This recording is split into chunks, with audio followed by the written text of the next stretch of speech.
Gusto mo ba magbakasyon sa isang tropical paradise? Tara, saud tayo!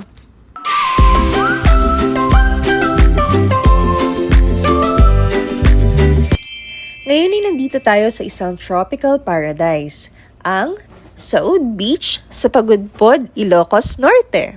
Ang Saud Beach ay tinatawag na Boracay of the North dahil sa kanyang fine white sand at turquoise blue water. Wow! Pero ang pinakaastig, mas tahimik at hindi kasing commercialized ng ibang beaches.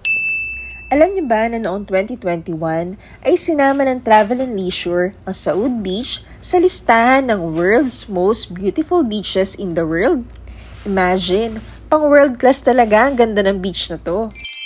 Hindi lang ito pang swimming, mayaman din sa marine life.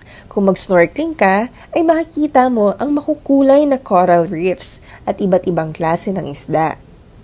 Isa ang Saud Beach sa best sunset spots sa Ilocos Norte. Kitang-kita mo ang golden glow ng sunset at mga windmills.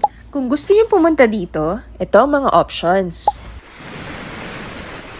Ibang level talaga ang beauty ng Saud Beach.